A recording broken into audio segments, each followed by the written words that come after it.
What if Napoleon won the Battle of Waterloo, June 18, 1815? One muddy field, two sides, and a single moment that changed the fate of Europe forever. In our timeline, Napoleon lost, defeated by the 7th Coalition British under the Duke of Wellington and Prussians under Blucher. Napoleon's final stand ended in exile on the island of St. Helena. But what if he won? What if the Grand Armée crushed Wellington and routed the Prussians? Let's imagine the world that might have followed. Phase 1. The Second French Empire rises. Napoleon returns to Paris not in disgrace but in glory. The people rejoice. Monarchies across Europe tremble. France becomes the undisputed military and political superpower of Europe. The Congress of Vienna collapses, the balance of power shattered. Napoleon, now viewed as the master of Europe, consolidates his empire. Belgium, the Netherlands, parts of Germany, northern Italy, all under French control. He revives the continental system, cutting off Britain economically. With no decisive loss at Waterloo, Britain loses its moral high ground and begins to fade as the dominant force of the 19th century. Phase 2. Monarchies fall, republics rise. With Napoleon victorious, monarchies across Europe begin to fall like dominoes. Austria, Prussia, Spain all face revolutions. Napoleon installs client republics, states loyal to him, but run with modern codes, secular law, education reforms, centralized administration. Feudalism dies faster. Democracy is born, but in a Napoleonic flavor. Centralized, authoritarian, efficient. The French civil code spreads across borders like wildfire. French becomes the global language of law, science, and diplomacy. Europe unifies faster under a French banner. Phase 3. Global map rewritten, colonial dynamics shift hard. With Britain economically isolated and politically weakened, France begins to dominate global colonies.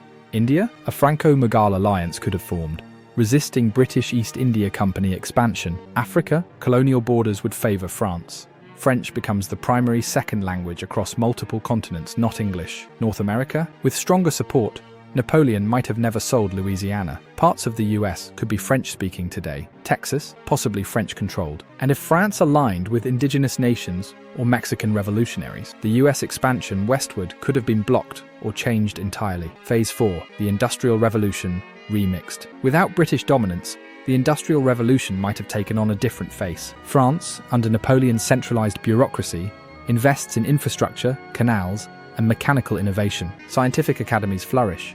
Factories rise but under strict regulation. Labor laws emerge earlier. Urban planning advances.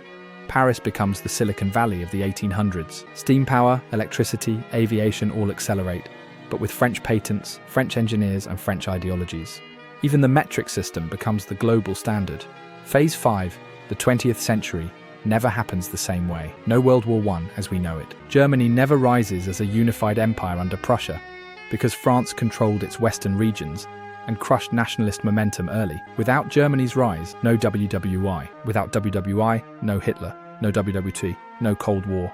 Instead, a single unified Europe, led by a France that industrialized early, colonized aggressively, and rewrote the diplomatic playbook. The European Union might have formed a century earlier as a French-led continental bloc, and the US, possibly still growing, but as a secondary power in a world where French culture, French currency, and French diplomacy set the global tone. The downside, the Napoleon problem now, for the shadow side. Napoleon was brilliant, but he was also a war machine. Would he stop expanding?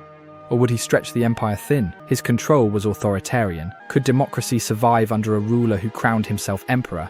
And after Napoleon, who takes over? Without a clear successor, the French Empire could fracture. Civil wars, coups, a new form of tyranny rising from the ashes of triumph. Victory at Waterloo might have postponed collapse, but it wouldn't guarantee stability forever. So, what if Napoleon won? We might live in a French-speaking world. A world of faster unification, different wars, altered borders, accelerated technology, fewer monarchies, fewer revolutions, or maybe a world where one man's ambition rewrote history only to create a new kind of empire.